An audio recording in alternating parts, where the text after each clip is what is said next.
الحمدللہ رب العالمین والصلاة والسلام علی اشرف الانبیاء والمرسلین نبینا محمد وعلی آلہ واصحابہ اجمعین، اما بعد۔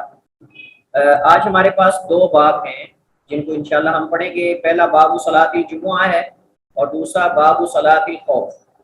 نماز جمعہ اور نماز خوف کے احکام اور مسائل ہم پڑھیں گے۔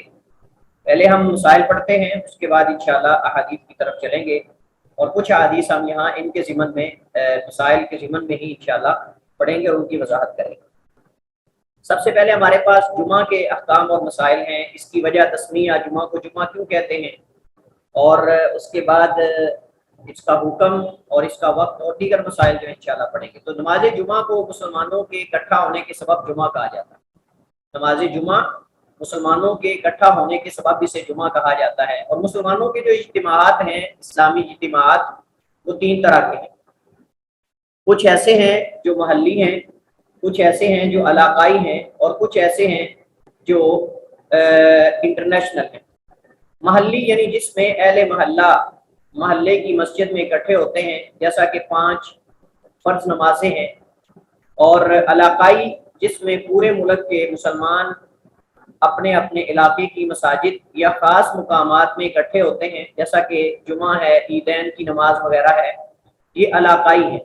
آپ جانتے ہیں کہ جمعہ جو ہے ہمارے ہاں یہ ایک رواج چل چکا ہے، مگر نہ عموماً آج بھی دیگر ممالک کے اندر تمام مساجد میں جمعہ نہیں ہوتا، تمام مساجد میں جمعہ نہیں ہوتا، بلکہ محلے کی ایک ہی مسجد میں ایک ہی جمعہ ہوتا ہے، اور پھر دوسرے محلے میں جا کے پھر تیسرے، اس طرح کر کے محلات کے اعتبار سے جمعے ہوتے ہیں۔ لیکن ہمارے ہاں تو صاف ظاہر ہے کہ 7 مسجدیں ہیں اور ساری مساجد میں جمعہ ہو رہا ہوتا ہے، اور بلکہ جمعہ خالی نہیں ہو رہا ہوتا، بلکہ ایک دوسرے کی آوازوں کے ساتھ آوازیں ٹکرا رہی ہوتی ہیں، اور ایسے لگ رہا ہوتا ہے جیسے کہ کوئی مقابلہ بازی جو ہے وہ ہو رہی ہے۔ اللہ المستعان۔ انٹرنیشنل اجتماع سے مراد جس میں پوری دنیا کے مسلمان اکٹھے ہوتے ہیں، جیسا کہ حج ہے، اور یہ حج جو ہے فریضہ ہے، اور فریضے کے ساتھ ساتھ یہ مسلمانوں کا اجتماع ہے۔ یہ مسلمانوں کے چھوٹے بڑے اور درمیانی اجتماعات ہیں جنہیں اللہ تعالیٰ نے مسلمانوں کے مابین الفت، محبت اور یہ جو اسلامی بھائی چارہ ہے اس کو قائم رکھنے کے لیے اور یہ چیزیں پیدا کرنے کے لیے شریعت کا حصہ بنایا ہے، اور اسی وجہ سے ہی نماز باجماعت جو ہے وہ مشروع کی گئی ہے، تاکہ مسلمانوں کی مودت اور محبت جو ہے وہ باقی رہے اور آپس کے تعلقات جو ہیں وہ رہیں، اور اسی طرح کفار جو ہیں وہ ان کو دیکھ کر ان کو غصہ دلایا جائے، اور جو ہے وہ ان پر مسلمانوں کی ہیبت اور دہشت جو ہے وہ طاری کی جائے۔ نماز جمعہ کی فضیلت جو ہے، اس کی فضیلت میں بہت ساری احادیث ہیں۔ نماز جمعہ کی فضیلت میں بہت ساری احادیث ہیں، لیکن یہاں چند ایک کی طرف میں اشارہ کرتا ہوں۔ سب سے پہلے تو یہ بات جان لینی چاہیے کہ جمعہ کا دن پورے ہفتے کے دنوں میں سے افضل ہے، اور اس سے بڑھ کر کسی بہتر اور افضل دن پر سورج طلوع نہیں ہوتی۔ اسی میں آدم علیہ السلام کو پیدا کیا گیا، اسی میں انہیں جنت سے جو ہے وہ انہیں جنت میں داخل کیا، اور اسی دن ہی اس دن کو نکالا گیا، اور اسی دن قیامت آئے گی۔ اور اسی دن کو اختیار کرنے اور اس کی تعظیم کرنے سے یہود و نصارہ بھٹک گئے، لیکن اللہ تعالیٰ نے اس امت محمدیہ، امت اجابہ کو اس کی ہدایت دی، اور اس نے اللہ تعالیٰ کو، انہوں نے اس دن کو اپنے لیے اجتماع کا دن منتخب کیا۔ اس بارے میں حضرت ابو ہریرہ رضی اللہ تعالیٰ عنہ کی حدیث ہے، فرماتے ہیں ان النبی صلی اللہ علیہ وسلم قال خیر یوم طلعت علیہ الشمس۔ یہ جو پہلی بات ہے کہ جمعہ افضل ترین ایام میں سے ہے، یہ اس کی دلیل ہے۔ اس کے بعد دوسری دلیل آئے گی کہ اس امت نے جمعہ کے دن کو اختیار کیا، جبکہ یہود اور نصارہ جو ہیں وہ بھٹک گئے۔ یہود نے جو ہے وہ ہفتے کے دن کو اختیار کر لیا، اور نصارہ نے اتوار کے دن کو اختیار کر لیا، جبکہ مسلمانوں کو اللہ نے ہدایت دی، اور مسلمانوں نے یوم جمعہ کو اپنا جو ہفتہ وار عید ہے وہ دن بنایا۔ تو اللہ کے نبی نے فرمایا خیر یوم طلعت علیہ الشمس یوم الجمعہ، کہ دنوں میں سے بہترین دن جس پر سورج طلوع ہوا ہے یا طلوع ہوتا ہے وہ جمعہ کا دن۔ فیہ خلق آدم، اسی میں آدم کو پیدا کیا گیا، وفیہ ادخل الجنہ، اور اسی میں ان کو جنت میں داخل کیا گیا، وفیہ اخرج منہا، اور اسی دن ہی جمعہ کو ہی ان کو جنت سے نکال کر دنیا میں اتارا گیا۔ ولا تقوم الساعۃ الا فی یوم الجمعہ، اور نہیں قیامت قائم ہوگی مگر جمعہ کے دن۔ صحیح مسلم کی حدیث ہے اور صحیح حدیث ہے۔ اب یہ جو دوسری حدیث ہے کہ اس امت کے حصے میں جمعے کا دن تھا جو کہ افضل ترین ایام میں سے ہے، جبکہ دیگر امتیں جو ہیں یہود و نصارہ وہ بھٹک گئے۔ ابو ہریرہ رضی اللہ تعالیٰ عنہ، حذیفہ بن یمان رضی اللہ تعالیٰ عنہما روایت کرتے ہیں، قالا، ان دونوں نے کہا، قال رسول اللہ صلی اللہ علیہ وسلم، نبی علیہ السلام نے فرمایا، اضل اللہ عن الجمعۃ من کان قبلنا، اللہ تعالیٰ نے بھٹکا دیا، اللہ تعالیٰ نے گمراہ کر دیا، عن الجمعۃ، جمعہ سے، من کان قبلنا، ان لوگوں کو جو ہم سے پہلے تھے، وکان لليہود یوم السبت، پس تھا یہود کے لیے ہفتے کا دن، یعنی جو ان کا اجتماع کا دن ہے، ہفتہ وار جو اجتماعات ہوتے ہیں، وَكَانَ لِلنَّصَارَى يَوْمُ الْأَحَدِ، اور تھا عیسائیوں کے لیے، نصارہ کے لیے یوم الاحد، فَجَاءَ اللَّهُ بِنَا، بس اللہ لے کر آیا ہمیں، فَهَدَانَ اللَّهُ لِيَوْمِ الْجُمُعَةِ، بس اللہ نے ہمیں ہدایت دی، توفیق دی جمعہ کے دن کو اختیار کرنے کی۔ تو یہاں ہدایت سے مراد توفیق ہے، یعنی یہود کو جمعہ کا دن، عید بنانے کا دن جو ہے وہ اختیار کرنے کی توفیق نہ مل سکی، نصارہ کو جمعہ کا دن اختیار کرنے کی توفیق نہ مل سکی، لیکن اللہ تعالیٰ نے امت محمدیہ کو یہ توفیق دی کہ انہوں نے اس جمعہ کے دن کو اپنا اجتماع کا دن جو ہے وہ اختیار کرنے کے لیے عید کا دن بنایا۔ اور بات یہ تھی کہ ان لوگوں نے باوجود اس کے کہ ان کو بتایا گیا کہ یہ جو جمعہ کا دن ہے یہ افضل ترین ایام میں سے ہے، لیکن ان لوگوں نے اپنی خاص کوئی مناسبات دے کر، انہوں نے کسی نے ہفتے کا دن بنا لیا، کسی نے اتوار کا دن اپنے اکٹھ کا اور اجتماع کا بنا لیا۔ لیکن جب امت محمدیہ کو جمعہ کے فضائل کا پتہ چلا، انہوں نے کہا کہ ہفتے میں سے اس جمعہ کو ہی اختیار کرنا چاہیے جو ہفتہ وار اجتماع مسلمانوں کا ہوتا ہے اس کے لیے۔ فجعل اللہ الجمعۃ والسبت والاحد، تو اللہ تعالیٰ نے گویا کہ یہ 3 دن جو ہے یہ بنا لیے، یعنی جس کے اندر مسلمانوں کے لیے جمعہ کا دن ہے، یہود کے لیے ہفتہ کا دن ہے، اور نصارہ کے لیے جو ہے وہ اتوار کا دن ہے۔ وَكَذَلِكَ هُمْ تَبَعٌ لَنَا يَوْمَ الْقِيَامَةِ، تو اس میں بھی ہم پہلے ہیں، یعنی جمعہ پہلے ہے، لہذا ہفتے کا آغاز جمعہ سے ہوتا ہے، ہفتہ سے نہیں ہوتا، ہفتے کا آغاز جمعہ سے ہوتا ہے، جمعہ پہلا دن ہے۔ فَجَعَلَ الْجُمْعَةُ وَالسَّبْتَ، فَجَعَلَ الْجُمْعَةَ وَالسَّبْتَ وَالْأَحَدَ، تو جمعہ پہلے ہے، وہ ہم ہمارے بعد سبت اور احد۔ اسی طرح آخرت کو بھی جنت میں سب سے پہلے ہم جائیں گے انشاءاللہ، امت محمدیہ، اور اس کے بعد وہ جائیں گے۔ سب سے پہلے امت محمد داخل ہوگی۔ نبی علیہ السلام نے فرمایا، نحن الآخرون من اہل الدنیا والاولون یوم القیامہ المقضی لهم قبل الخلائق، اور اللہ کے نبی فرماتے ہیں کہ ہم آنے میں، دنیا میں آنے میں تو سب سے آخر میں ہیں، لیکن جنت میں جانے میں قیامت کو بھی سب سے آگے ہوں گے، اور فیصلے بھی سب سے پہلے ہمارے ہوں گے، اور جنت میں بھی سب سے پہلے ہم جائیں گے۔ یہ مطلب ہے نحن الآخرون من اہل الدنیا، ہم دنیا میں تو آخری امت ہیں، لیکن والاولون یوم القیامہ، قیامت کو سب سے پہلے ہیں۔ المقضی لهم قبل الخلائق، اس امت کے لیے تمام مخلوقات میں سے پہلے فیصلے ہوں گے، اور یہ اس امت کی بہت بڑی فضیلت ہے جو اللہ کے نبی اس حدیث کے اندر بیان کی، بڑی شرف کی بات ہے، بڑی شرف کی بات ہے، یہ صحیح مسلم کی حدیث ہے۔ نماز جمعہ پڑھنے کی ترغیب اور چھوڑنے کی ترغیب، اس آیت میں اگر آپ غور کریں، توجہ کے ساتھ دیکھیں، تو اس آیت میں ترغیب بھی ہے اور ترغیب بھی ہے۔ ترغیب کا معنی رغبت دلانا، اور ترغیب کا معنی ڈرانا جمعے کو چھوڑنے سے۔ اللہ تعالیٰ قرآن کریم میں فرماتا ہے، یا ایھا الذین آمنوا اذا نودی للصلاۃ من یوم الجمعۃ فاسعوا الی ذکر اللہ وذروا البیع ذلکم خیر لکم ان کنتم تعلمون، کہ اہل ایمان جب تمہیں بلایا جائے للصلاۃ، نماز کے لیے، من یوم الجمعۃ، جمعہ کے دن، فاسعوا الی ذکر اللہ، تو اللہ کے ذکر کی طرف لپکو، فاسعوا الی ذکر اللہ، اللہ کے ذکر کی طرف لپکو۔ سوال ہے کہ حدیث کے اندر تو نماز کی طرف دوڑ کر آنے سے روکا گیا ہے، لیکن اس حدیث کے اندر ہے فاسعوا الی ذکر اللہ، کون آپ میں سے بتائے گا؟ یہاں شوق، ذوق و شوق کی بات تو نہیں ہو رہی سر، کہ یعنی شوق کے ساتھ آپ جمعہ کی طرف آئیں، باقی سارے کام چھوڑ دیں؟ جی، ذوق اور شوق کے ساتھ جمعے کی طرف آئیں، باقی سارے کام چھوڑ دیں۔ ذوق اور شوق کے ساتھ تو جو بھی مسلمان آتے ہیں ذوق شوق کے ساتھ ہی آتے ہیں۔ نہیں، وہ آخر میں بھی آتے ہیں نا، بالکل ہیں جب جمعہ ختم ہونے کے قریب۔ ہاں سر، ذکر سے مراد یہاں پہ نماز ہی ہے نا، نماز جمعہ؟ ہاں، نہیں نماز ہی ہے، لیکن یہاں کہا گیا فاسعوا الی ذکر اللہ، اور فسع سعی اس میں ہوتا ہے دوڑنا ہوتا ہے ویسے تو۔ سر پہلے جانا، اول وقت میں جانا۔ احسن جی، تو یہاں فاسعوا الی ذکر اللہ سے مراد جلدی کرنا ہے، کہ تم اللہ تعالیٰ کے ذکر کی طرف، یعنی نماز کی طرف جلدی کرو۔ اللہ تعالیٰ کی ذکر کی طرف یعنی نماز کی طرف جو ہے وہ جلدی کرو. یعنی جو ہی اذان ہو اپنے کاروبار بند کر دو, کیونکہ آگے تاکید آ رہی ہے وذروا البیع, تجارت چھوڑ دو. ذالکم خیر لکم ان کنتم تعلمون, یہ تمہارے لیے بہت بہتر ہے اگر تم جانتے ہو. ان کنتم تعلمون, اگر تم جانتے ہو تو. حضرت ابو ہریرہ رضی اللہ تعالی عنہ سے روایت ہے, یہ جو ہے وہ اس کے اندر. اچھا یہاں کون بتائے گا آپ میں سے کہ ترغیب کہاں ہے اور ترہیب کہاں ہے؟ ہاں ذرا تھوڑا میرے ساتھ جاگ کے رہیں, ایکٹیو ہو کر رہیں, یہ نہیں کہ آپ نے بس سننا ہی ہے. سر ترغیب اس میں ہے نا, اس جملے میں فَسَعُوا إِلَىٰ ذِكْرِ اللَّهِ, اور ترہیب جو ہے وَذَرُوا الْبَيْعَ میں ہے, اور آگے بھی جو تمہارے لیے بہتر ہے اس میں بھی ترہیب ہے. ایک بات کریں آپ, ایسے تو کہیں ساری آیت میں الذین آمنوا اذا نودی للصلاۃ کے اندر ترغیب ہے, فَسَعُوا إِلَىٰ ذِكْرِ اللَّهِ کے اندر ترغیب ہے. ایسے نہیں, ایک بات کریں, ایگزیکٹ بتائیں کہاں ہے.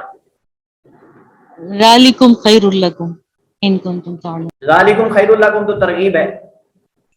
سر ترغیب یا ترہیب؟ اب دونوں بتا رہے ہیں آپ. ترغیب پوچھ. سر جو کام بہتر ہوتا ہے ظاہر ہے ترغیب اس میں ہوتی ہے, اور چونکہ وہ بہتر ہے تو ترہیب بھی اسی میں شامل ہو گئی نا, کہ جو بہتر کام آپ چھوڑ دیں گے تو ظاہر ہے کہ وہ تو پھر بہتر آپ کے لیے اچھا نہیں ہے. یعنی اس کے بعد والا جملہ جو ہے ان کنتم تعلمون, ان کنتم تعلمون, اگر تم جانتے ہو, یعنی مطلب کہ اگر تم جانتے ہو اس کی خیر کو اور آؤ گے تو تمہارے لیے بہتر ہوگا, اور اگر تم نہیں جانو گے پھر کیا ہوگا؟ پھر نہیں بہتر ہوگا, پھر نہیں آؤ گے اور نہ تمہیں یہ خیر حاصل ہوگی. لہٰذا ان کنتم تعلمون کے اندر ترہیب ہے اور ذالکم خیر لکم کے اندر ترغیب ہے.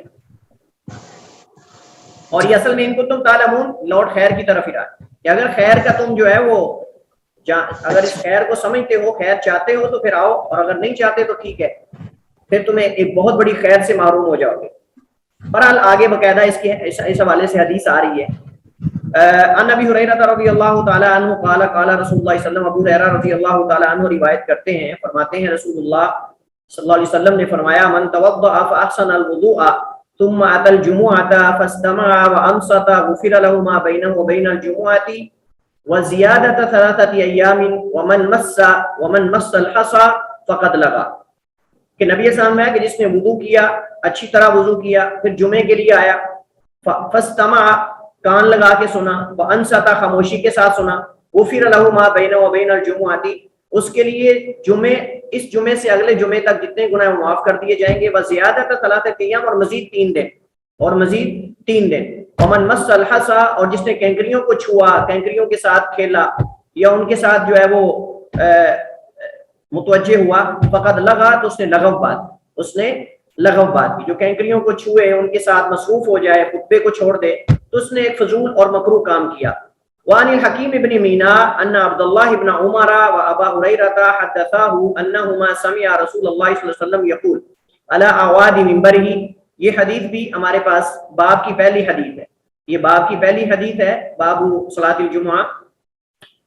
حکیم بن مینا تابعی عبداللہ بن عمر اور ابو ہریرہ رضی اللہ عنہم سے بیان کرتے ہیں, حدثاه, ان دونوں نے ان کو بیان کیا, انہما, ان دونوں نے, سمع رسول اللہ, اللہ کے نبی سے سنا, یقول, آپ فرما رہے تھے, علی اعواد منبرہ, اپنے ممبر کی سیڑھی پر, اپنے ممبر کی سیڑھی پر اللہ کے نبی علیہ السلام کھڑے ہو کر یہ فرما رہے تھے. اعواد جو ہے سیڑھیاں, اور اس کی جمع جو ہے عود ہے, عود اعواد, تو اعواد جمع ہے, مراد سیڑھیاں. اللہ کے نبی علیہ السلام جو ہے وہ ممبر کی سیڑھیوں پہ کھڑے ہو کر آپ فرما رہے تھے, لَيَنْتَهِيَنَّ أَقْوَامٌ عَنْ وَدْعِهِمُ الْجُمُعَاتِ, البتہ ضرور رک جانا چاہیے, بعض آ جانا چاہیے, یا بعض آ جائیں وہ قومیں, عَنْ وَدْعِهِمُ الْجُمُعَاتِ, جمعہ چھوڑنے سے.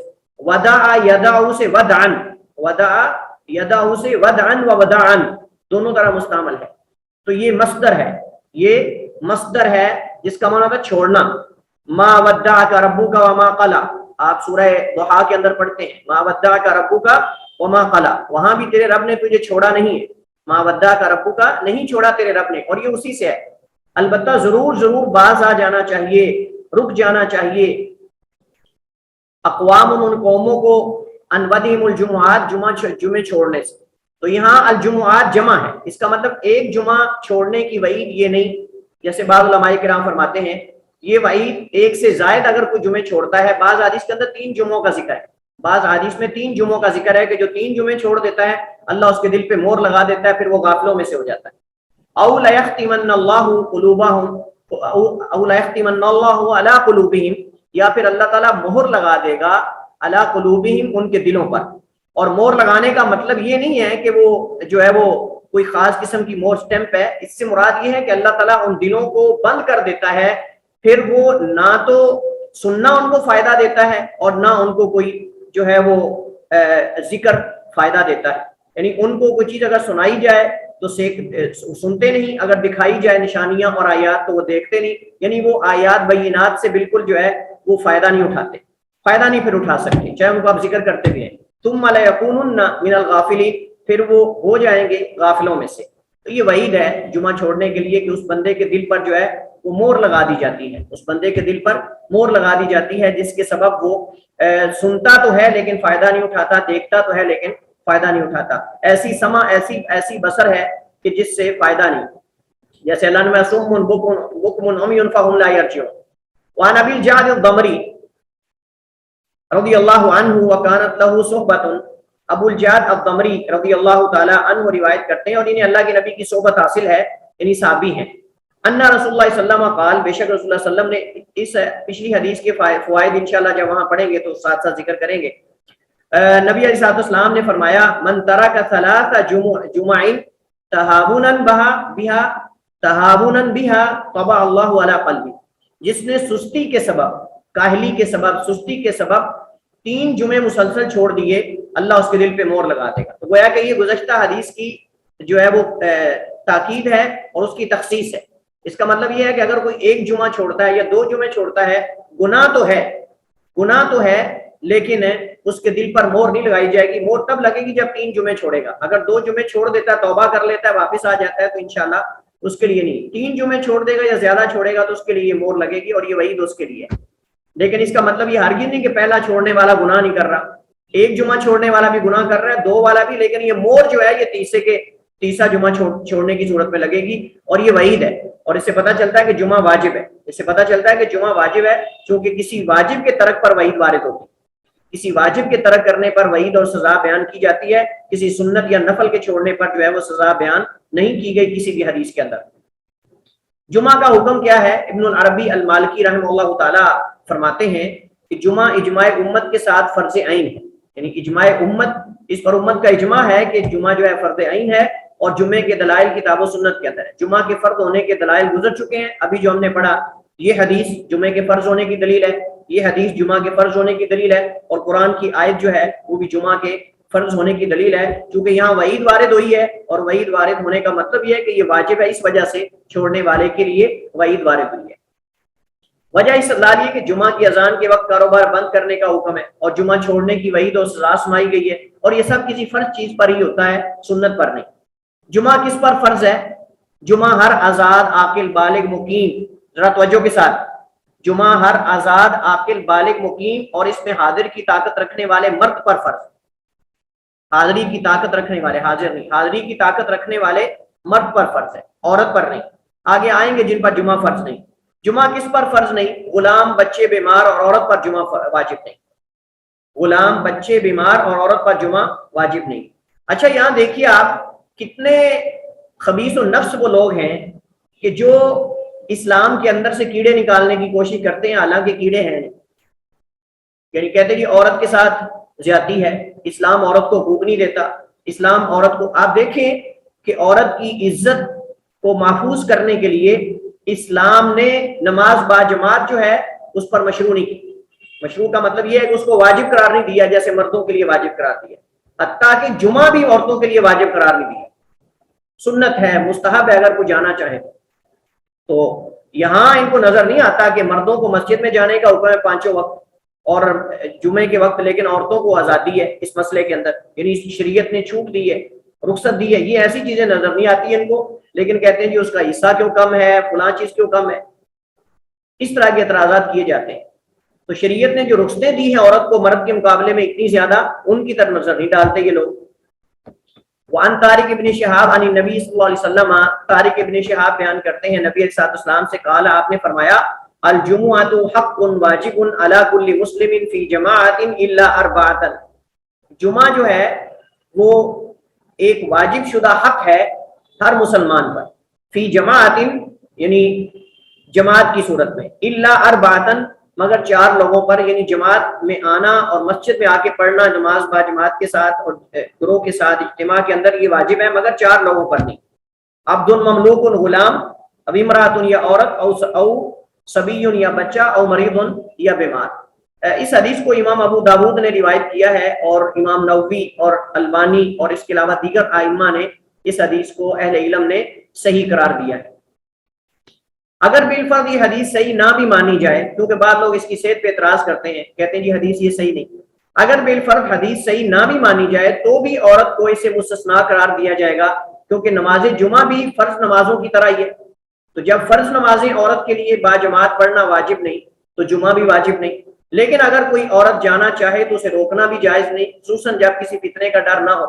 بعض علماء نے کہا کہ غلام پر بھی جمعہ فرض نہیں، جیسا کہ حدیث میں اس کی صراحت آ چکی ہے، اور بعض علماء نے کہا کہ یہ حدیث ضعیف ہے، لہذا قرآن کریم کے عمومی جو خطاب ہے، قرآن کریم کا عموم خطاب میں وہ بھی شامل ہے، یہ عمومی خطاب ہے، اس کو ہم لکھ دیتے ہیں، اور اس پر جمعہ فرض ہے۔ بعض علماء نے کہا کہ اگر مالک اجازت دے دے تو جمعہ اس پر واجب ہے بصورت دیگر نہیں، اور یہی زیادہ درست ہے اور راجح معلوم ہوتا ہے، واللہ اعلم۔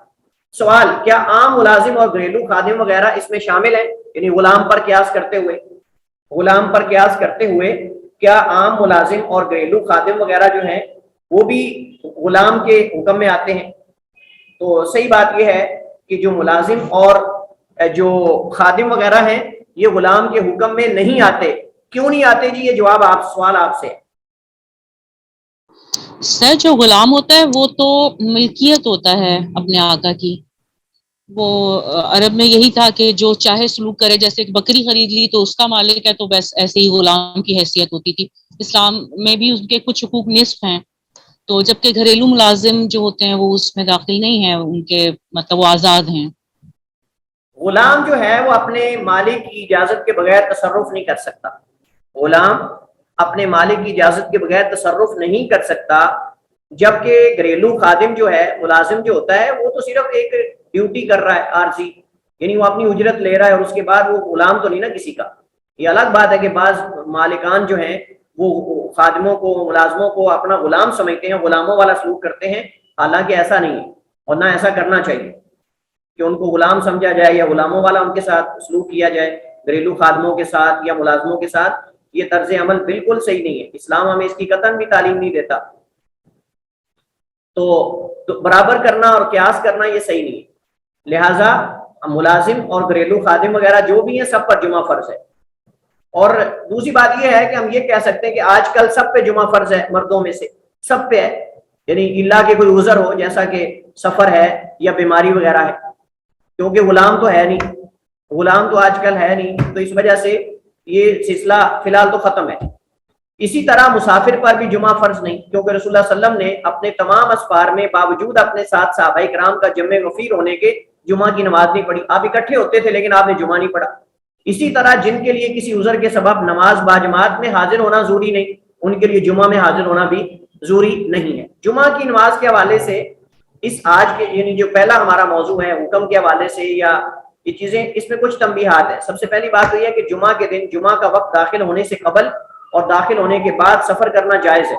کچھ لوگ کہتے ہیں کہ اگر جمعہ کا جو وقت ہے وہ داخل اگر نہیں ہوا، کچھ دیر پہلے آپ سفر نہیں کر سکتے، تو کوئی حرج نہیں۔ اگر ٹائم کا آغاز نہیں ہوا، زوال سے پہلے اگر بندہ نکلتا ہے سفر میں تو کوئی حرج نہیں ہے، اور راستے میں زور کی نماز پڑھ لے، اور اگر جمعہ کہیں ملتا ہے تو جمعہ پڑھ لے، اس میں کوئی حرج والی بات نہیں۔ لیکن اگر شہر کی آبادی سے نکلنے سے قبل جمعہ کی اذان ہو گئی تو اس پر جمعہ واجب ہو جائے گا۔ ہاں، اگر کسی خطرے، نقصان یا قافلے سے پیچھے رہنے کا خدشہ ہو تو اس صورت میں اس سے فرضیت ثابت ہو جائے گی۔ جمعہ کی اذان ہو جانے کے بعد کسی بھی قسم کی تجارت میں مشغول رہنا حرام ہے، جیسا کہ آیت مبارکہ میں ہم آیت جمعہ کے اندر اس کی طرف اشارہ جو ہے وہ کر چکے ہیں، اور یہ سارا اشارہ گزر چکا ہے۔ جن پر جمعہ میں شریک ہونا واجب نہیں ہے، اگر ان میں سے کوئی شریک ہو جائے تو اس کی نماز درست ہوگی اور اس سے ظہر کی فرضی نماز ثابت ہو جائے گی، پھر اس کا جمعہ ہی شمار ہوگا، اس کو ظہر الگ پڑھنے کی ضرورت نہیں۔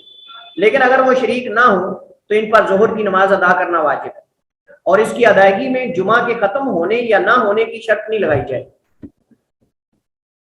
اہل آزار میں سے اگر کسی نے ظہر کی نماز پڑھ لی، یعنی جن کا کوئی عذر ہے، جیسے مسافر ہے یا بیمار ہے کوئی یا عورت ہے، اگر کسی نے ظہر کی نماز پڑھ لی اور جمعہ کی نماز ختم ہونے سے قبل اس کا عذر ختم ہو گیا، یعنی ہم اس کے اندر بیمار کہہ سکتے ہیں یا مسافر کہہ سکتے ہیں، تو راجح قول کے مطابق اس پر جمعہ فرض نہیں، کیونکہ نماز کو اس کے اول وقت میں پڑھنا سنت اور مؤکد ہے، تو لہٰذا اس نے اگر اول وقت میں نماز ظہر پڑھ لی ہے تو اب اس صورت کے اندر اگر وہ صحیح بھی ہو گیا ہے تو اس پر جمعہ فرض نہیں، کیونکہ اب نماز وہ پڑھ چکا ہے۔ اسی طرح اگر بندہ مسافر تھا، وہ سفر میں نماز ظہر پڑھ لی اس نے، جب واپس آیا اپنے گھر میں تو ابھی جمعہ ہو رہا تھا، تو ضروری نہیں اس پر جمعہ پڑھنا، چونکہ ظہر کی نماز پہلے راستے میں پڑھ چکا ہے۔ کیونکہ ہمارے ہاں تو بعض مساجد میں جمعہ 2 بجے تک 3 بجے تک ہوتا رہتا ہے، بلکہ بعض ہمارے بھائی تو ایسے ہیں کہ وہ عصر کی نماز سے کو آدھا گھنٹہ پہلے ہی جا کے جمعہ ختم کرتے ہیں، اللہ المستعان۔ تو لہٰذا یہ اس پر جمعہ پھر جو ہے وہ فرض نہیں ہوگا دوبارہ۔ مسئلہ کیا نماز جمعہ کے لیے تعداد شرط ہے، یہ مسئلہ فقہا کے درمیان اختلافی ہے۔ بعض کہتے ہیں جی 40 بندے ہونے چاہیے، جیسا کہ حدیث آئے گی کتاب کے اندر، اور اس حدیث کو انہوں نے دلیل بنایا ہے کہ اللہ کے نبی علیہ السلام نے جو ہے وہ آپ نے صحابہ کو جمعہ پڑھایا تو تجارتی قافلہ آیا، اور تجارتی قافلہ جب آیا تو سارے چلے گئے اس کی طرف اور بہت کم لوگ رہ گئے۔ اب جو تعداد اس حدیث کے اندر بیان ہوئی ہے، لوگوں نے بعض نے اس حدیث کا ظاہر لے لیا کہ اگر اس سے کم ہوں گے تو پھر جو ہے وہ جمعہ نہیں ہوگا، اور اگر اتنے یا اس سے زیادہ ہوں گے تو پھر جمعہ صحیح ہوگا۔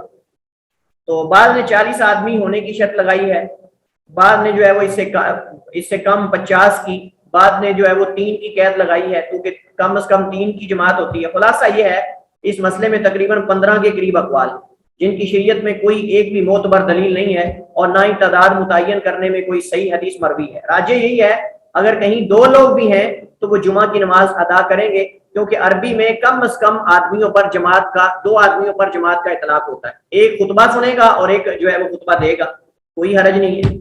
تنبیہ، بعض فقہا نے جمعہ کے صحیح ہونے کے لیے حکمران کے خطیب اور جمعہ کے جو ہے وہ شہر میں ہونے کی شرط لگائی، جو کہ سراسر بے بنیاد ہے۔ شاید شرط لگانے والے بذات خود بھی اس پر عمل نہ کر سکیں، شاید شرط لگانے والے بذات خود بھی اس پر عمل نہیں کر سکیں، اور یہ احناف کے ہاں شرط لگائی جاتی ہے۔ بعض احناف کہتے ہیں جی حکمران کو خطبہ جمعہ دینا چاہیے، تو کر دیں کھڑا پھر ذرا حکمران کو، اگر اسے خطبہ جمعہ آتا ہے، خطبہ جمعہ کیا نماز بھی پڑھنی آتی ہے تو ذرا کھڑا کر دیں، ایسے بندے کے پیچھے پڑھ لیں ذرا۔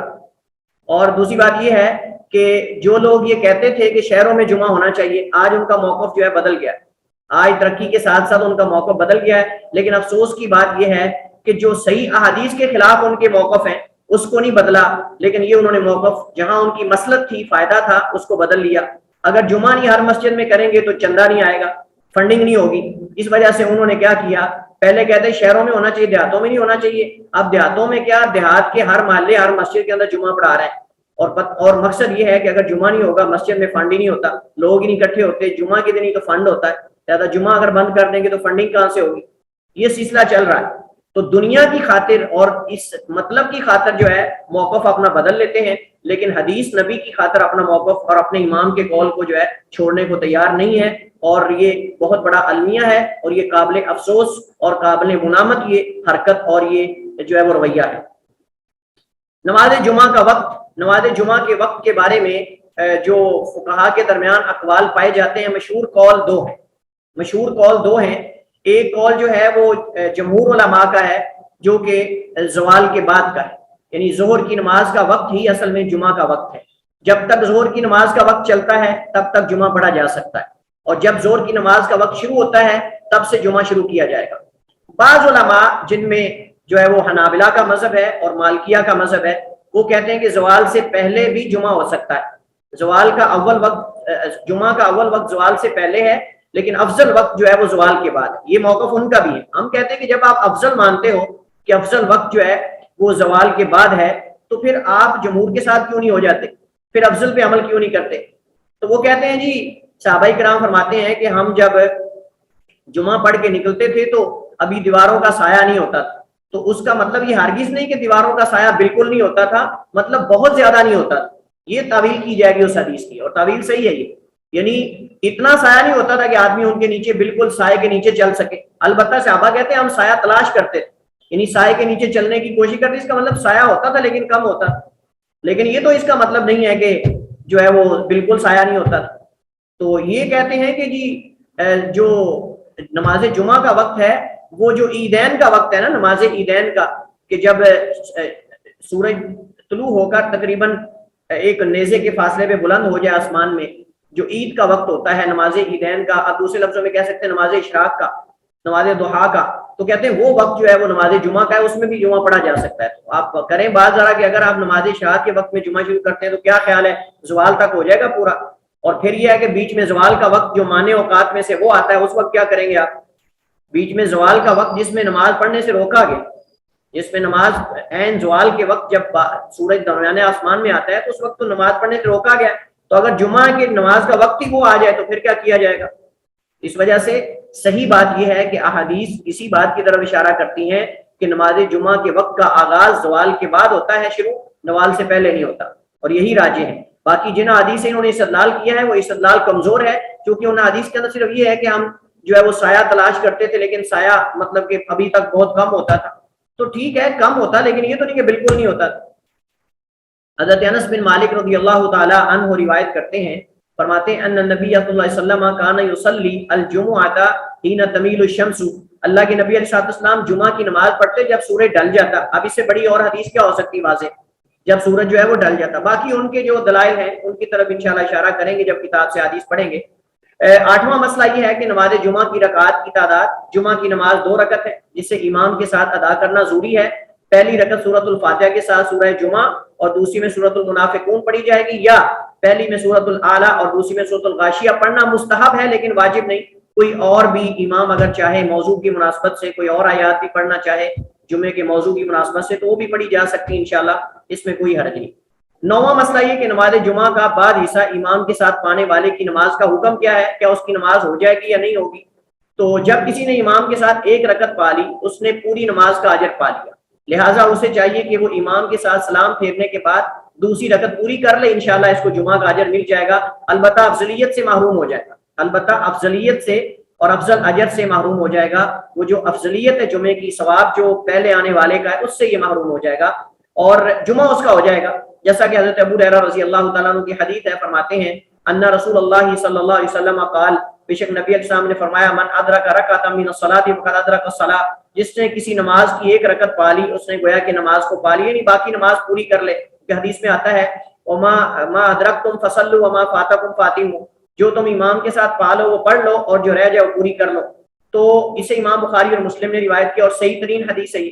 اس حدیث سے معلوم ہوا کہ جو نماز جمعہ کی مکمل 1 رکعت نہ پا سکا بلکہ رکوع کے بعد والے قیام یا سجدے یا تشہد میں ملا تو اس سے جمعہ کی نماز فوت ہو گئی.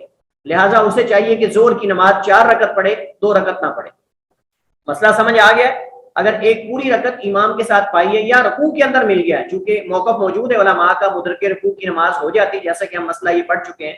راجح قول کے مطابق رکوع میں امام کو ملنے والے کی رکعت ہو جاتی ہے. البتہ اگر کوئی سمجھتا ہے کہ میری نہیں ہوتی تو ٹھیک ہے الگ پڑھ لے, لیکن یہ ہے کہ اگر کوئی آدمی کبھی ایسا اس سے ہو جاتا ہے تو انشاءاللہ اس کی رکعت ہو جائے گی, کیونکہ حدیث میں استثناء دیا گیا. خود اللہ کے نبی نے ہی فاتحہ واجب کی ہے اور خود اللہ کے نبی نے استثناء کر دیا صحابی کے لیے. لہٰذا اگر کہیں استثناء آ جاتا ہے تو اس استثناء کو ماننا چاہیے, موقع میں وسعت ہے انشاءاللہ. عبداللہ ابن مسعود رضی اللہ تعالی عنہ کا قول بھی ہے, لیکن دوسری طرف جو ہے احناف اور بعض علماء کہتے ہیں کہ اگر وہ آخری تشہد میں بھی مل گیا ہے نا, اگر وہ جمعہ کے آخری تشہد میں بھی مل گیا تو 2 رکعت پوری کر لے. اور ہمارے بعض علماء کا بھی موقف یہی ہے کہ اگر وہ تشہد میں بھی مل گیا تو اپنی نماز جمعہ کی پڑھے گا. لیکن صحیح بات یہ ہے کہ 2 صحابہ کرام سے یہ موقف ملتا ہے کہ جس نے جمعہ کی 1 رکعت پا لی وہ جمعہ کی نماز پڑھے گا وگرنہ 4 پڑھے گا. اور حدیث عبداللہ ابن مسعود سے بھی یہ مروی, ان کا قول بھی, اور عبداللہ ابن عمر سے بھی یہ قول مروی ہے. لیکن یہاں میں عبداللہ ابن عمر کا مسعود کا قول نقل کر رہا ہوں. عبداللہ ابن مسعود فقیہ امت ہیں. عبداللہ ابن مسعود رضی اللہ تعالیٰ عنہ فرماتے ہیں انہ قال, انہوں نے کہا, من ادرک من الجمعۃ رکعۃ, جس نے جمعے کی 1 رکعت پڑھی, فلیضف الیہا اخرى, تو اسے چاہیے کہ وہ اس کے ساتھ دوسری بھی ملا لے, یعنی 2 رکعت پوری پڑھ لے. ومن فاتتہ رکعتان, اور جس سے دونوں رکعتیں رہ جائیں, فلیصلی اربعا, تو وہ 4 پڑھے. فلیصلی اربعن، تو وہ 4 رکعت پوری یعنی ظہر کی نماز پڑھے. اس سے جمعہ فوت ہو گیا لہٰذا وہ ظہر کی نماز جو ہے وہ مکمل پڑھے گا. اور یہ حدیث معجم الکبیر طبرانی کے اندر اور سنن الکبریٰ بہقی کے اندر ہے اور اس کی سند صحیح ہے. یہ حضرت عبداللہ ابن مسعود کا قول ہے اور یہ موقوف حدیث ہے، اور صحابی کا قول حدیث کی اصل میں وضاحت کر رہا ہے جو پیچھے حضرت ابو ہریرہ کی مرفوع حدیث آئی ہے اللہ کے نبی سے کہ جس نے کسی بھی نماز کی 1 رکعت پا لی اس نے نماز کو پا لیا. یہ حدیث اس کی تائید کر رہی ہے عبداللہ ابن مسعود کا قول. یہ جمہور اہل علم کا قول ہے اور یہی راجح ہے واللہ عالم. حنفیہ اور ظاہریہ کے نزدیک جس نے آخری تشہد میں بھی امام کے ساتھ پا لیا، یعنی جس نے آخری تشہد امام کے ساتھ پا لیا تو وہ بھی صرف 2 رکعت نماز پڑھے گا، 4 نہیں پڑھے گا. لیکن یہ مرجوح موقف ہے اور راجح موقف یہ ہے کہ وہ 4 رکعت نماز پڑھے گا جیسے عبداللہ ابن مسعود کا قول جو ہے وہ ثابت. 10واں جو مسئلہ ہے وہ یہ کہ جمعہ سے پہلے اور بعد کی سنتیں کتنی ہیں. جمعہ سے پہلے اور بعد کی سنتیں کتنی ہیں؟ تو خطبہ جمعہ شروع ہونے سے قبل کم از کم نوافل کی تعداد 2 ہے. یہ بات ذہن میں رہے، کم از کم نوافل کی تعداد 2 ہے اور زیادہ سے زیادہ کی کوئی حد نہیں. چونکہ حدیث کے اندر آتا ہے کہ جو بندہ وضو کرے، غسل کرے، طہارت اور تیل لگائے اور خوشبو وغیرہ استعمال کر کے مسجد میں آئے، جتنا جو ہے وہ دل کرے وہ چاہے نماز پڑھے پھر بیٹھ جائے، اور اگر امام خطبہ دے رہا تو 2 رکعت نماز پڑھے اور جلدی کرے. حضرت سلمان فارسی رضی اللہ تعالی عنہ روایت کرتے ہیں، فرماتے ہیں قال النبی صلی اللہ علیہ وسلم. یہ جو حدیث یہاں میں ذکر کر رہا ہوں یہ ساری کتاب میں نہیں، یہ جو حدیث یہاں ذکر کر رہا ہوں یہ ساری کتاب میں نہیں. حضرت توجہ کے ساتھ، اللہ کے نبی صاحب نے فرمایا لا یغتسل رجل یوم الجمعۃ ویتطہر ما استطاع من طہر، نہیں غسل کرتا آدمی جمعہ کے دن اور طہارت حاصل کرتا ما استطاع من طہر، جتنی وہ چاہتا ہے یعنی استطاعت کے مطابق طہارت حاصل کرتا ہے. ویدہن من دہنہ، اور اپنے گھر کے تیل میں سے تیل لگاتا ہے. بعض حدیث کے اندر آتا ہے من دہن بیتی، اپنے گھر کے تیل سے. وَيَمَسُّ مِن طِيبِ بَيْتِهِ، اپنے گھر میں سے خوشبو لگاتا ہے. ثُمَّ يَخْرُجُ فَلَا يُفَرِّقُ، پھر وہ نکلتا ہے فَلَا يُفَرِّقُ، مسجد میں جاتا ہے. فَلَا يُفَرِّقُ بَيْنَ اثْنَيْنِ، 2 آدمیوں کو جدا نہیں کرتا، یعنی ان کے درمیان جا کے نہیں بیٹھتا بلکہ جہاں جگہ ملتی وہاں جا کے بیٹھ جاتا ہے. ثُمَّ گردنیں نہیں پھلانگتا، کیونکہ بعد حدیث کے اندر آتا ہے گردنیں نہ پھلانگی جائیں. ثُمَّ يُصَلِّي مَا كُتِبَ لَهُ، پھر جتنا اس کے لیے اللہ نے لکھا ہے وہ نماز پڑھتا ہے. یہ محل شاہد ہے ہمارا کہ جتنی بھی انسان کے اندر استطاعت ہو وہ پڑھنا چاہے پڑھ سکتا. جمعے کے لیے آئے ہیں، ابھی جمعہ شروع نہیں ہوا تو آپ چاہیں تو 2 پڑھ لیں، کم از کم 2 پڑھ کے بیٹھنا ہے. اس کے بعد زیادہ جتنی بھی پڑھ لیں، 4 پڑھ لیں، 6 پڑھ لیں، 8 پڑھ لیں، 10 پڑھ لیں. تو ثم یصلی، پھر وہ نماز پڑھتا ہے ما کتب لہ، جو اللہ نے اس کے مقدر میں لکھی ہو. ثم ینصت اذا تکلم، پھر وہ خاموش ہو جاتا ہے جب امام خطبہ دیتا ہے. اذا تکلم الامام، جب امام خطبہ دیتا ہے. الا، مگر. تو حدیث میں آتا ہے کہ یہ سارے کام نہیں وہ کرتا مگر غفر لہ ما بینہ و بین الجمعۃ الاخری، معاف کر دیے جاتے ہیں اس کے جو اس جمعے اور دوسرے جمعے کے درمیان گناہ ہیں، اللہ تعالیٰ وہ معاف کر دیتا ہے یہ کام کرنے سے. تو اس حدیث کو امام بخاری رحمہ اللہ تعالیٰ نے اپنی صحیح میں روایت کیا ہے اور یہ حدیث صحیح ہے. تو اس حدیث کے اندر ہم جس وجہ سے حدیث یہ ذکر کر رہے ہیں وہ یہ ہے کہ جمعہ کے اندر اگر جمعہ سے پہلے آیا ہے تو اس وقت کم از کم 2 رکعت ہیں، زیادہ زیادہ کی کوئی حد نہیں، جتنی چاہے وہ سنتیں پڑھ سکتا ہے لیکن کم از کم 2. اگر خطبے کے دوران آیا تو پھر 2 سے زیادہ نہیں پڑھنی، پھر 2 رکعت ہیں اور ان کو بھی جلدی کر کے پڑھنا، جیسا کہ اگلی حدیث آ رہی ہے. حضرت جابر رضی اللہ تعالی عنہ سے روایت ہے، قالا فرماتے ہیں دخل رجل یوم الجمعۃ، ایک آدمی داخل ہوا جمعہ کے دن. والنبی صلی اللہ علیہ وسلم یخطب، اور اللہ کے نبی علیہ السلام، واو یہاں حالیہ ہے، واو یہاں حالیہ ہے اور حال یہ تھا کہ اللہ کے نبی علیہ السلام خطبہ دے رہے تھے. فقال، آپ نے فرمایا اصلیت، کہ آپ نے نماز پڑھی ہے؟ قال لا، تو اس نے کہا نہیں. قال، فرمایا فصلی رکعتین، بس 2 رکعت نماز پڑھو. اور ایک حدیث میں ہے 2 رکعت نماز پڑھو اور جلدی کرو، یعنی تھوڑا جلدی سے پڑھو تاکہ خطبہ جو ہے وہ توجہ کے ساتھ سنا جائے. یہاں اس موضوع سے متعلق جو ہے وہ ایک اہم تنبیہ ہے اور وہ یہ ہے، نمبر 1 کہ اگر خطبہ شروع ہو چکا ہے تو بعض لوگ جو ہے وہ جو 2 رکعت نماز پڑھتے ہیں وہ بہت لمبی کر دیتے ہیں، بہت لمبی کر دیتے ہیں. یہ صحیح نہیں ہے، یہ حدیث کے خلاف ہے. اللہ کے نبی نے فرمایا کہ 2 رکعت نماز پڑھ لیکن جلدی کر، زیادہ ان کو مختصر پڑھنا ہے.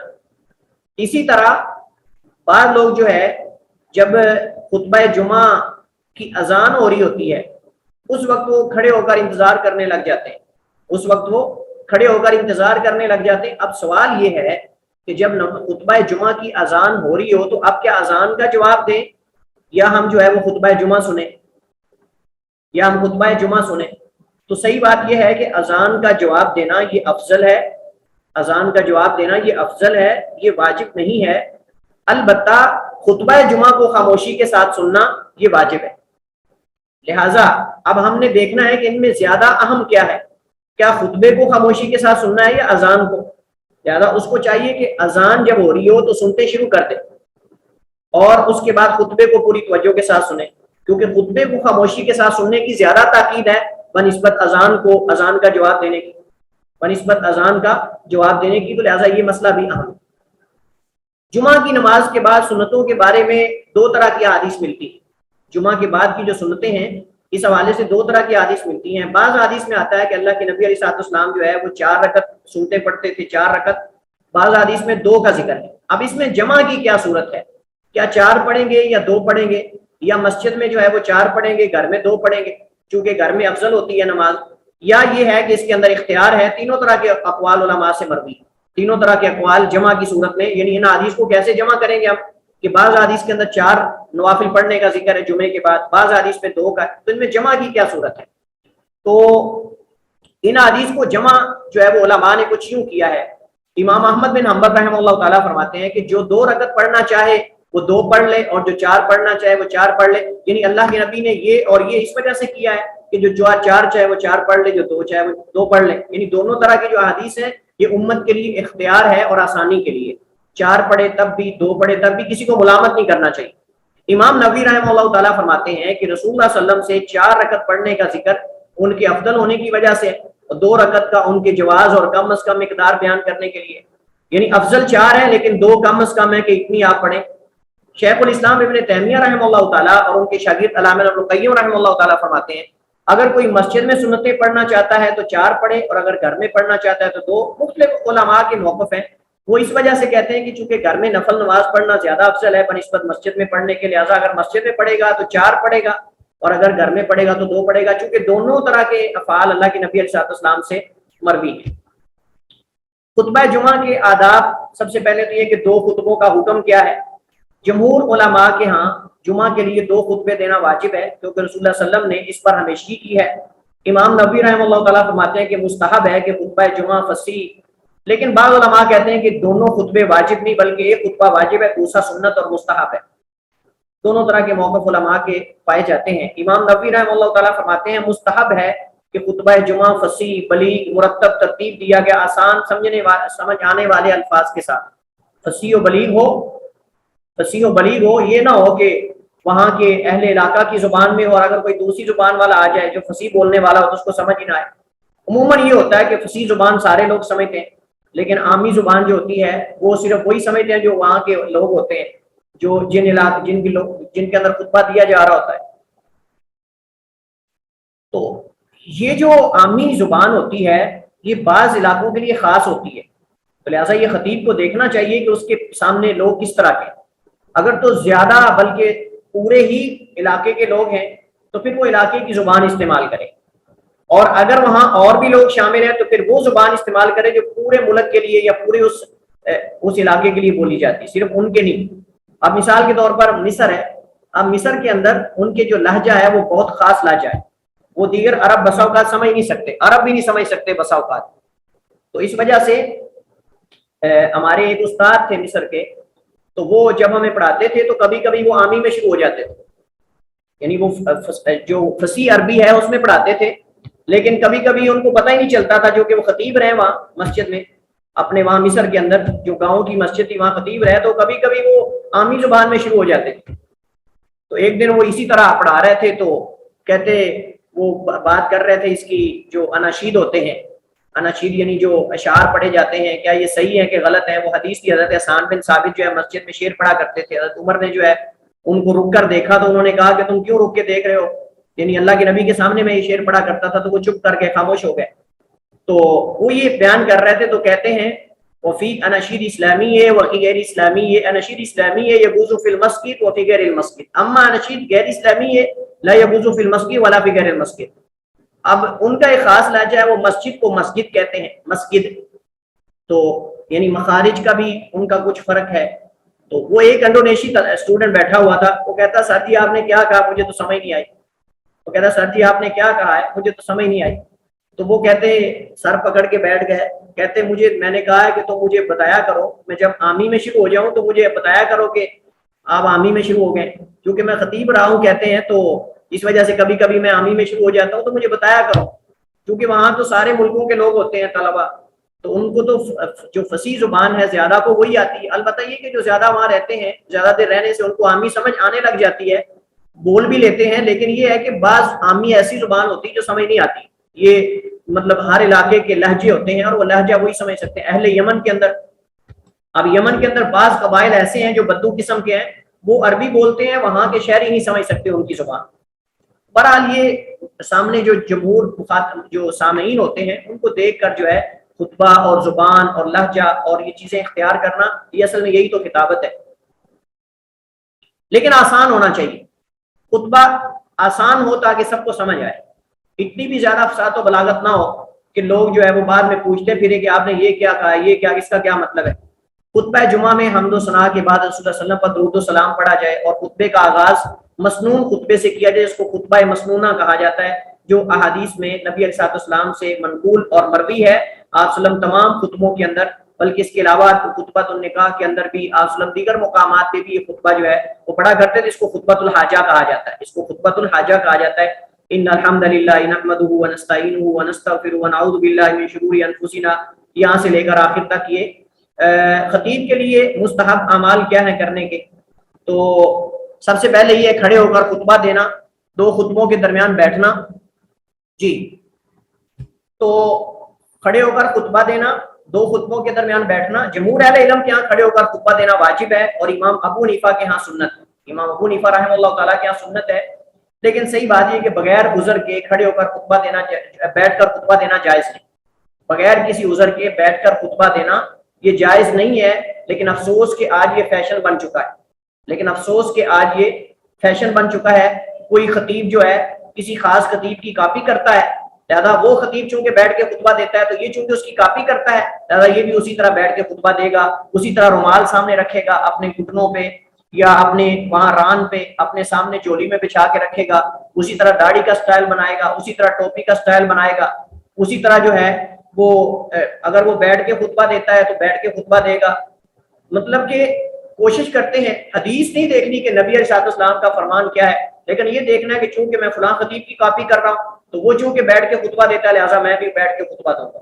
اس کی داڑھی کا چونکہ سٹائل ایسا ہے تو لہٰذا میں بھی اسی طرح بناؤں گا. اس کی ٹوپی چونکہ جناح کیپ ہوتی ہے یا فلاں کیپ ہوتی ہے لہٰذا میں بھی وہی رکھوں گا. وہ تھوڑی ٹیٹی کر کے رکھتا ہے لہٰذا میں بھی ٹیٹی کر کے رکھوں گا. یعنی یہ کیا سسٹم یہ سارا چل پڑا ہے. افسوس ہوتا ہے یہ چیزیں جو ہے وہ دیکھ کر. اللہ تعالیٰ فرماتا ہے تمہارے لیے میرے نبی کی زندگی اسوہ اور نمونہ ہے, اور یہ جو ہے وہ ان خطباء کو دیکھ کر کے جو بیٹھ کے خطبہ دیتے ہیں, یہ چلے اس کا عذر ہو سکتا ہے وہ بیٹھ کے کھڑا ہو کے خطبہ نہ دے سکتا ہو, لیکن تمہیں کیا مسئلہ ہے بھائی, تم اس کی کاپی کر رہے ہو اور تم بلا عذر بیٹھ کے خطبہ دے رہے ہو. راجح یہ ہے کہ اگر خطیب بیمار ہو تو بیٹھ کر خطبہ دے سکتا ہے, اس سے وہ گناہ گار نہیں ہوگا, کیونکہ جب نماز با جماعت خطیب امام پڑھا سکتا ہے بیٹھ کر تو خطبہ کیسے بیٹھ کر وہ نہیں دے سکتا. لیکن یہ کہ جب عذر ہو, منبر پر چڑھنے کے بعد اور اذان سے قبل سامعین کو سلام کہے, بعض کہتے ہیں جب خطبہ شروع کرے تب کہے, کوئی حرج نہیں, انشاءاللہ اس معاملے میں وسعت ہے. خطبہ مختصر اور نماز لمبی کرے, حدیث میں اسے خطیب کے فقیہ ہونے کی علامت قرار دیا گیا ہے. یعنی جو خطیب نماز لمبی کرے خطبہ مختصر کرے اس کے فقیہ ہونے کی علامت ہے کہ یہ سمجھدار خطیب ہے. لیکن اصل میں یہ مسئلہ تھوڑا زبانوں کے اعتبار سے مختلف. زبانوں کے عربی کے اندر تو ممکن ہے, عربی زبان کے اندر تو ممکن ہے کہ آپ 5 منٹ کے اندر ایک پورا موضوع بیان کر سکتے ہیں. لیکن بات یہ کہ وہی چیزیں جو عربی میں وہ بیان کرتے ہیں 5 منٹ میں, اگر ہم اردو میں بیان کریں گے تو اس میں بڑا ٹائم لگے گا ہمیں. اب صاحب ہے کہ جو عربی میں عرب سن رہے ہیں, اب وہ تو خالی ان کو آیتوں کا ترجمہ کرنے کی ضرورت ہی نہیں, آیات کا احادیث کا ترجمہ کرنے کی ضرورت ہی نہیں, کیونکہ وہ عربی ہی ہے. تو ہمیں تو اگر حدیث بیان کرنی ہے تو اس کا ترجمہ کرنا ہے, اگر آیت بیان کرنی ہے تو اس کا ترجمہ کرنا ہے, جو بھی چیز بیان کرنی ہے ہمیں اس کا ترجمہ اور وضاحت کرنی ہے. لہٰذا اس کے لیے ٹائم زیادہ درکار ہے, لہٰذا یہ مسئلہ جو ہے وہ عربی زبان میں تو اس طرح ہو سکتا ہے, لیکن اردو میں صاحب ذرا کہ اگر آپ خطبہ بالکل ہی 10 منٹ کا کریں گے اور نماز جو ہے 20 منٹ کی کریں گے تو ہمارے ہاں تو لوگ اس کو الٹ سمجھتے ہیں. بہرحال یہ ہے کوشش کرنی چاہیے کہ نماز بالکل مختصر نہ ہو بلکہ نماز کے اندر جو صورتیں اللہ کے نبی پڑھتے تھے ان میں سے پڑھا جائے, یہ زیادہ افضل ہے. تو انشاءاللہ اس سے سنت پہ بھی عمل ہو جائے گا. کچھ تنبیہات ہیں. سب سے پہلے یہ کہ سنت یہی ہے کہ ممبر کی 3 سیڑھیاں ہوں. خطبہ جمعہ کے لیے طہارت شرط نہیں کیونکہ یہ نماز کی طرح نہیں اور نہ ہی اس بارے کوئی صحیح دلیل وارد ہوئی ہے, لیکن افضل اور بہتر یہ ہے کہ طہارت کی حالت میں خطبہ دیا جائے. راجح قول کے مطابق خطیب کا جمعہ کی نماز کی امامت کروانا شرط نہیں بلکہ کوئی اور بھی امامت کروا سکتا ہے. یہاں جو میں نے بات کی نا خطبہ جمعہ کے لیے طہارت شرط نہیں, صرف خطبے کے لیے میں نے بات کی, نماز جمعہ کی بات نہیں کی میں نے, صرف خطبے کے لیے. خطبہ اگر مطلب آدمی بغیر طہارت کے بھی دیتا ہے تو کوئی حرج نہیں, بغیر وضو کے, بعد میں وضو جلدی سے کر سکتا ہے. ہو سکتا ہے ایسا بسا اوقات خطبے کے دوران اگر جو ہے وہ وضو ٹوٹ گیا ہے تو یہ نہیں کہ خطبہ چھوڑ کے وضو کرنے جائے گا بلکہ خطبہ دے لے اور اس کے بعد وضو کر کے آ جائے, کوئی حرج نہیں اس میں. نماز کے وقت جو وضو کر کے آ جائے تو یعنی تکبیر سے پہلے, اقامت سے پہلے. بہرحال تو ہم بات کر رہے تھے کہ خطیب کا جمعہ کی نماز کی امامت کروانا شرط نہیں کہ خطیب ہی نماز کروائے, کوئی اور بھی کروا سکتا ہے. اگر خطیب جو ہے وہ خطبے کے دوران اس کا گلا خراب ہو گیا ہے یا اس کے مطلب کہ سالزرے آدھا گھنٹہ 35 منٹ 40 منٹ 50 اور بعض تو ماشاءاللہ 2 گھنٹے جمعہ پڑھاتے ہیں, تو وہ جب 2 گھنٹے بولتے ہیں تو نماز کے وقت بس بیٹری بالکل لو ہو جاتی ہے. تو اب اس حالت میں اگر وہ نہیں اس سے پڑھا جا رہا یا اس کو پتا ہے کہ میں نہیں نماز کروا سکتا, کسی دوسرے کو آگے کر دے, کوئی حرج نہیں. لیکن افضل یہ ہے کہ خطیب ہی امامت کروائے کیونکہ رسول اللہ صلی اللہ علیہ وسلم کا عمل یہی رہا. افضل یہی ہے کہ دونوں خطبے ایک ہی آدمی دے, لیکن یہ شرط نہیں, ایک خطبہ اور دے سکتا ہے, دوسرا خطبہ کوئی اور دے سکتا ہے, لیکن افضل یہ کہ دونوں خطبے ایک آدمی دے. کیا خطبہ جمعہ کا عربی زبان میں ہونا شرط ہے؟ اس میں فقہا کے 2 قول ہیں. بعد نے کہا شرط ہے, بعد نے کہا شرط نہیں بلکہ جائز ہے کہ پہلا خطبہ عربی زبان میں ہو, اس کے بعد سامعین کی زبان میں. یعنی پہلا خطبہ حاجہ جو ہے وہ عربی زبان میں ہو, خطبۃ الحاجہ جو ہم نے پڑھا پیچھے, ان الحمدللہ نحمدہ ونستعینہ ونستغفرہ, پھر جو 3 آیات ہیں وہ پڑھی جائیں اور پھر اس کے بعد آیات اور اس کے بعد ترجمہ اور پھر آگے دوسرا, اس کے بعد جو ہے وہ. تو علامہ ابن عثیمین رحمہ اللہ تعالیٰ اسی کو ترجیح دی ہے. دوسرا خطبہ جمعہ کا مقصد لوگوں کو واعظ و نصیحت ہے, یعنی دوسرا مقصد یہ کہ جمعہ کا مقصد تو لوگوں کو واعظ و نصیحت کرنا ہے. تو اگر خطبہ جمعہ جو ہے وہ لوگوں کی زبان میں ہی نہ ہو, عربی میں ہو, اور لوگ عربی جانتے ہی نہیں, تو اس کا مقصد تو پورا نہ ہوا پھر. تو وہ کیسا خطبہ ہے کہ جس سے سامعین بغیر کچھ ملے پڑے, کچھ پلے پڑے جو ہے وہ خالی ہاتھ واپس لوٹ جائیں. اور ایسا ہوتا ہے بعض خطبہ جمعہ تو اردو میں پڑھا رہے ہوتے ہیں یا پنجابی میں ہی, لیکن اس میں قصے کہانیاں سناتے ہیں اور عوام خالی ہاتھ ہی واپس جاتی ہیں. قصے کہانیاں وہی پرانے دوڑے, قصے کہانیاں, شعر اور پتہ نہیں کیا کیا, نہ کبھی قرآن کی آیت پڑھی, نہ حدیث پڑھی, نہ احکام مسائل بیان کیے, کچھ بھی نہیں, بس قصے کہانیاں. بعد میں سامنے کتاب رکھی ہوتی کھول کے, اس سے اوپر سے دیکھ کر جو ہے وہ کوئی کہانی پڑھ دی اور چلو جی جمعہ ختم ہو گیا. آپ یہ دیکھیں گے کہ وہ 10 سال اگر خطیب ہے نا کسی جگہ پہ تو وہی موضوع اور وہی قصے کہانیاں اور وہی شعر اور وہی ادھر ادھر کی باتیں, لوگوں کو مسائل اور احکام جمعے کے لیے ہفتے کے اندر 1 دن ٹائم نکال کے آتے ہیں, اور اگر آتے وہی قصے کہانیاں سنانے ہیں تو کیا فائدہ آپ کو؟ یہ خیانت ہے امت کے ساتھ, یہ خیانت ہے لوگوں کے ساتھ, یہ خیانت ہے نبی کے منبر کے ساتھ, یہ خیانت ہے اس مسجد کی انتظامیہ کے ساتھ. ایک آدمی کو خطیب رکھا جائے تاکہ لوگوں کو واعظ و نصیحت کرے, لوگوں کو رہنمائی کرے لوگوں کی, لیکن وہ قصے کہانیاں سنا کے جمعہ ختم کر دے, اور قصے کہانیاں بھی من گڑت قسم کے, کیا فائدہ ایسا؟ لیکن افسوس کہ ہماری اکثر مساجد میں یہ معاملہ چل رہا ہے. نماز جمعہ کے آداب, غسل کرنا راجح قول کے مطابق یہ سنت ہے, واجب نہیں, اگرچہ اس میں اختلاف ہے, اس مسئلے میں اگرچہ اختلاف ہے, لیکن راجح یہ ہے کہ جمعہ کا غسل سنت ہے, واجب نہیں, اور واجب اس کے لیے ہے جس پر غسل واجب ہے, واجب اس کے لیے ہے جس پر غسل واجب ہے. اچھا لباس پہننا, خوشبو لگانا وغیرہ, مسجد کی طرف جو ہے جانے میں جلدی کرنا, لوگوں کی گردنیں نہ پلانگنا, جمعہ کی جگہ اور جہاں جگہ مل جائے وہاں بیٹھ جانا, امام کے قریب ہو کر بیٹھنا, 2 رکعت پڑھ کر بیٹھنا, دوران خطبہ جو ہے وہ کلام نہ کرنا. آج کل بعض لوگ موبائل پہ لگے ہوتے ہیں, امام خطبہ دے رہا ہے, خطیب صاحب اور موبائل پہ کھیل رہا ہے, چیٹ کر رہا ہے, فون سن رہا ہے. وہاں ہم دیکھتے ہیں وہاں مدینہ میں, مکہ میں جمعہ ہو رہا ہوتا تھا اور یہ جناب بھائی صاحب جو ہیں اپنا کیمرہ آن کر کے لائیو چلا رہے ہیں, اپنا کیمرہ آن کر کے لائیو, اور ساتھ ساتھ جو ہے وہ کمنٹری بھی کر رہے ہیں,